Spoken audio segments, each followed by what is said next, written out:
Bonjour, bonjour. Vous avez vu ce beau ciel bleu? Ça donne carrément envie d'aller gratouiller la terre. Mais bon, j'essaye de me réfréner quand même parce que c'est pas encore le printemps.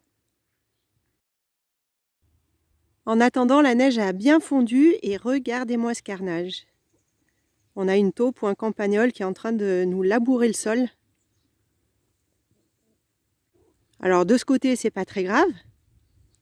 Mais de l'autre côté, j'ai mes petits arbres, ceux que j'avais plantés cet automne. Je vous avais fait une vidéo, je vais mettre le lien dans un coin. Là, les poules se sont chargées en quelques heures d'étaler toute la terre des taupinières. Donc elles ont fait un bon travail. Et la plupart des arbres s'en sortent plutôt bien. Sauf celui-là. Alors c'était le noyer. Et on le voit même plus. Je ne sais même pas si je vais le retrouver.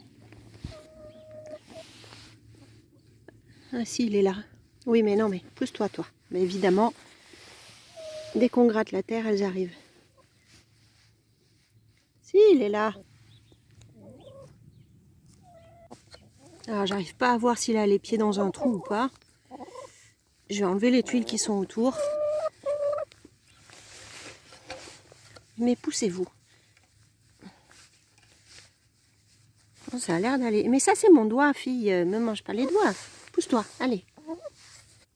Alors, comme je ne sais pas si la galerie passe sous l'arbre, ce que je vais faire, c'est que je vais balancer un seau d'eau. Au moins, ça colmatera la terre autour des racines, éventuellement, si jamais elles sont à l'air.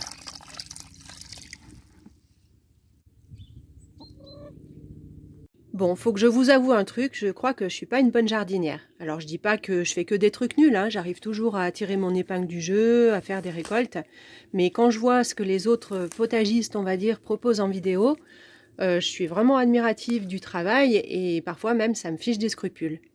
Il y a plein de gens hyper calés, hyper pointus, qui ont des années d'expérience de jardinage derrière eux. Et moi, au milieu de tout ça, je vous montre mes pratiques, mais on est bien loin des trucs et astuces qui vont marcher à tous les coups et des recettes qui vont vous garantir une super réussite dans vos potagers. Par exemple, là, les choux de Bruxelles, regardez. Bon, ils sont mangés par la faune locale. Je dois avoir un chevreuil qui traîne dans le coin qui vient grignoter encore. Mais les petits choux, ils sont minuscules. Et ça, en fait, c'est parce que je les ai semés trop tard cette année. Ah bah tiens, je voulais vous montrer celui-là aussi. Et je vois que il s'est fait dévorer. Bon, enfin, vous voyez, ceux qui restent, je vais pas aller loin avec ça.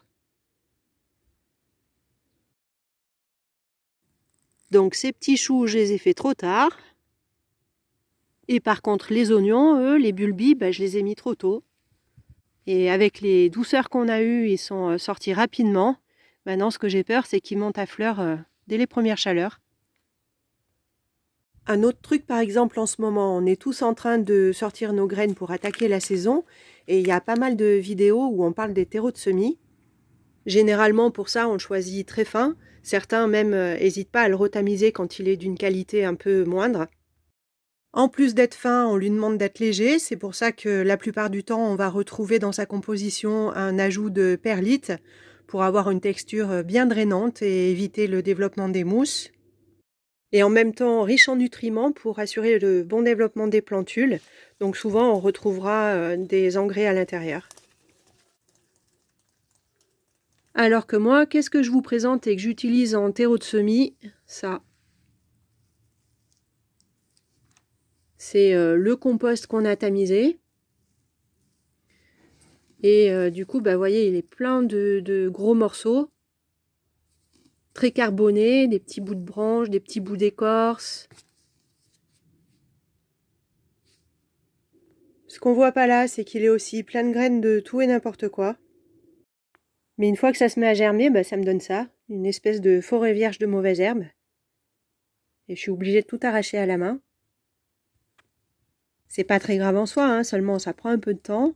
Et puis, faut pas se planter, faut pas arracher les mauvaises plantes. Ce qui sous-entend quand même de bien savoir à quoi ressemble ce qu'on veut faire pousser. Les jeunes plantules, quand elles sont à leur premier stade de développement, juste au sortir de la graine.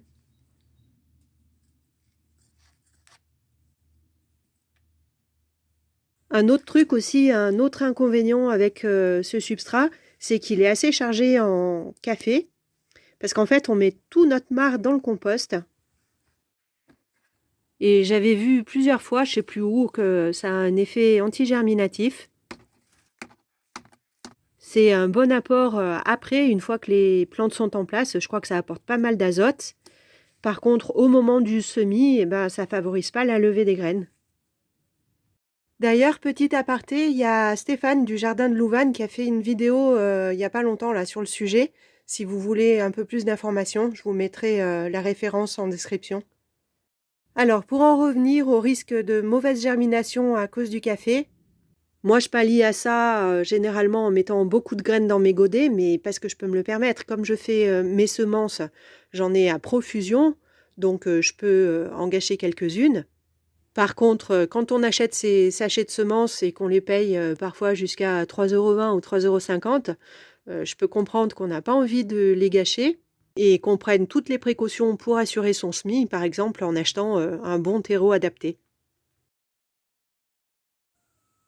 Alors j'en ai quand même fait du un peu plus fin là, que j'ai tamisé avec cette petite passoire. C'est celle que j'utilise pour passer la cendre.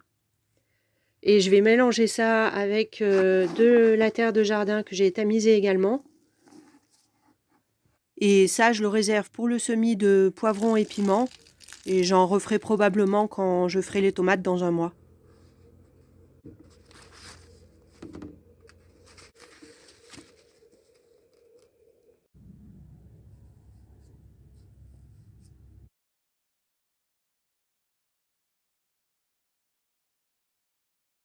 Bon, une fois n'est pas coutume, cette année j'ai sorti le pulvérisateur pour arroser doucement en surface. Et au chaud dans la maison. Pour le reste des semis, par contre, j'ai rempli mes godets avec mon simple substrat grossier. Donc je vais relancer quelques oignons jaunes et rouges. Qu'est-ce que j'ai mis aussi? Je ne veux pas tout vous dire, mais j'ai prévu du persil, bon, quelques salades évidemment, les premiers choux, des choux cabus verts, des rouges, des bruxelles. Je vais mettre aussi quelques blettes. Ah, puis des artichauts. Ça, je vais ressemer quelques graines de celles qui me restent parce que les petits plants que j'ai mis en place, je suis pas sûre qu'ils aient passé l'hiver. Alors, quelles sont les raisons pour lesquelles j'achète pas du bon vrai terreau de semis?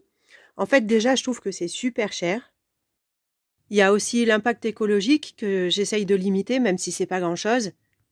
Le faire moi-même, ça évite toutes les étapes de la production industrielle, que ce soit le transport de la matière première, sa transformation, l'emballage, après le transport à nouveau pour l'amener jusqu'au magasin. Et donc, même si je perds en qualité et en rendement par rapport au taux de germination que j'ai, j'arrive quand même à m'en sortir en semant plus que ce qu'il m'en faut, comme je vous l'ai dit. Et au final, je préfère faire comme ça me va bien.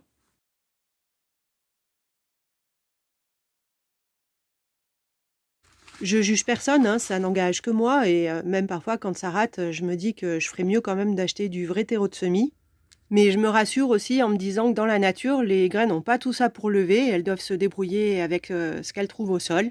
Et quand je vois tous les semis spontanés qui sortent au printemps, je me dis quand même que mon compost doit bien faire l'affaire.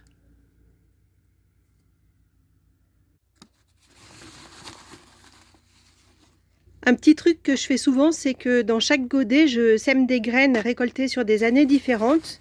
Comme ça, là où ça germe le moins, je peux éliminer les graines en question. Ça me permet de faire du tri et d'éliminer les semences qui sont plus valables. Au final, j'ai refait un petit peu de compost tamisé bien fin et je vais l'utiliser pour recouvrir les graines.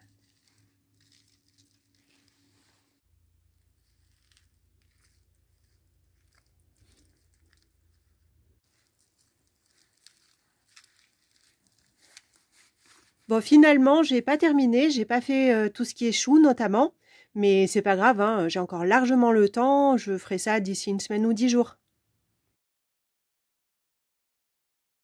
Pour les semis, j'aime bien ce type de godet, quelle que soit la plante, parce qu'en fait, même si je fais ça un peu à l'arrache, que je fais pas trop attention à bien séparer les graines et que ça pousse en touffe. Après, on peut facilement démoter et séparer les plantules pour pouvoir soit les repiquer en godets individuels, soit les mettre en pleine terre. Là, j'ai décidé de m'occuper des petits poireaux que j'avais semés en octobre, notamment ceux de mes graines maison, là, qui ont quasiment tous levé. Et il est bien temps de les séparer. Je vais en laisser 2 par godet.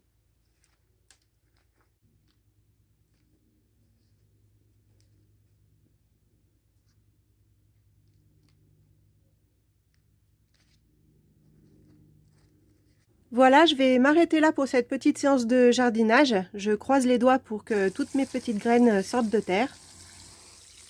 J'espère qu'il n'y aura pas trop de café dans le substrat, ou tout du moins qu'il aura perdu ses facultés antigerminatives avec le temps, avec le compostage. Je vous souhaite de bien profiter de vos jardins et des premières belles journées. À bientôt!